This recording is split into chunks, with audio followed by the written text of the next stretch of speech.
Good morning. Let's we see the morphology of a frog. So actually the frog has streamlined body which just helps us to swimming under in the water. So dorsal and ventrally flattened surface. Okay, the body is actually divisible into head region and the trunk region. And the tail is absent and the neck region is also absent in your body. Okay, so the body have to divide it into two parts, so head region and the trunk region. So the body is covered by smooth skin and the slimy skin, and which is loosely attached to the body wall. So the skin is very smooth, moisturizing conditions. So ever moisturizing conditions because it has the secreting mucus on the outer surface of their body. Okay, head is almost, you have to see, triangular in shape and has an apex region which forms the snout. Apex region means at the anterior region, it's a tapering end. This is called the apex. So there is apex region to form as a snout. So the mouth, it's a wide opening mouth presents in the anterior posture. Okay, and next when one more next we come to external nostril, one of the small opening presents on the above the wide opening of the mouth region. This is called the external nostril, so which is used for respire when in the land surfaces. Okay, so the external nostrils are present on the dorsal surface of the snout. So this external nostrils presents either side of the median line, either side of the median line of their body. Okay, so generally you have to see the external nostrils behind,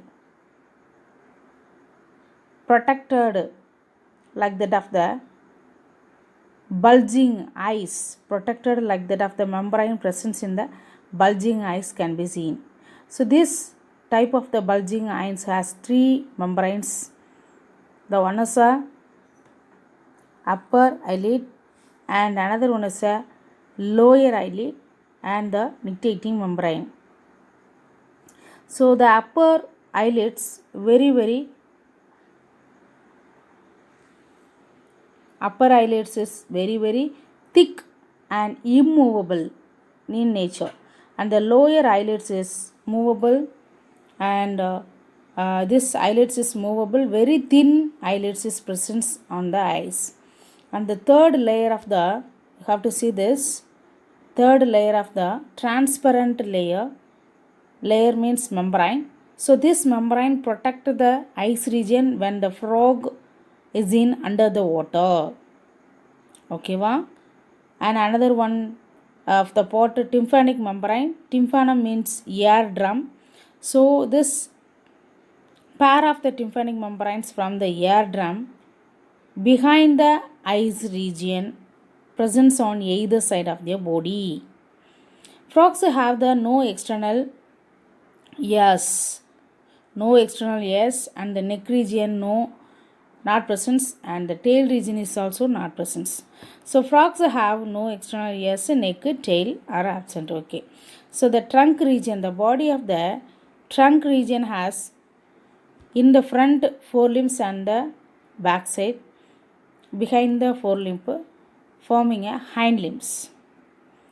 Okay, so the in the trunk region bears a pair of forelimbs and the pair of hind limbs is present on the body. So at the posterior end of the dorsal side, dark green color is present, and this dorsal side, the two hind limbs in between the spaces, one of the opening is open. This is we are termed as cloacal aperture, which is used to in respiratory and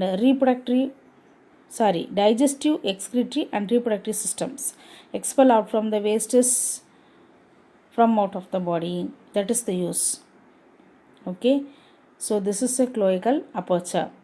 And you have to see the common name for the digestive, excretory, and reproductive system.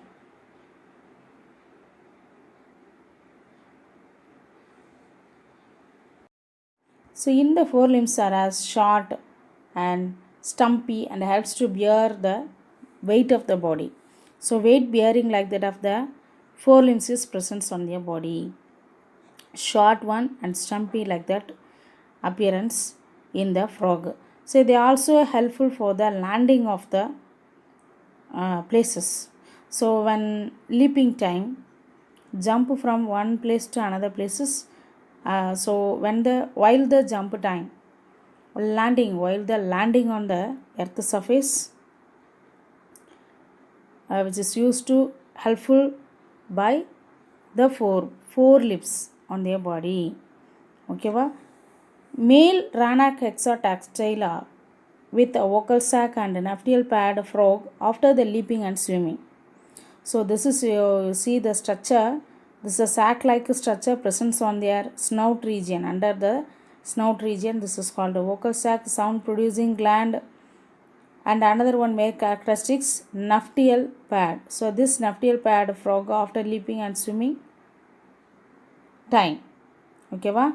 So when on the landing time, helpful for the forelimbs in their body, and the vocal sac creating to form the croaking sound when attracted into the female during the breeding season. And another one main characteristic is nuptial pad, which is used for copulatory mating between the male and female organism. So this type of the one extra digit nuptial pad frog after leaping and swimming presents in their body. So each forelimb consists of upper arm, forearm, and the hind arm. சரியாப்பா இப்போ each ஃபோர்லிம்னா முன்னங்கால்கள் consist of the upper arm, forearm and the hand bears 4 digits. And hind limbs, you have to see the hind limbs is a பின்னங்கால்கள்னு சொல்லுவோம். So it's a large, strong, and it consists long webbed toes and one small spot called a sixth toe is present in their body. So these are adaptations. These are characteristics for presence for facilitate the leaping and the swimming under in the water in the land area. So when the animal is on rest time, the hind limbs kept folded in the form of what letter? Jet. And sexual dimorphism. So this is a webbed feet, no claws. Okay, va? So when the animal get the rest time, hind limbs are kept folded in the form of letter jet. And next one of the main characteristics, sexual dimorphism. Sexual dimorphism means a male and female amphibians clearly identified. This is during the breeding season, clearly identified during the breeding season. This is called sexual dimorphism. Sexual dimorphism is exhibited clearly during the breeding season. Male frog has a pair of vocal sac but not presents this vocal sac in the female. And the another one, first digit of the each forelimb. On the ventral side, the copulatory nuptial pad is present. And vocal sac is assist to amplifying. Amplifying means to make the croaking sound of frog when the breeding season. Vocal sac and nuptial pad are absent in the female frogs.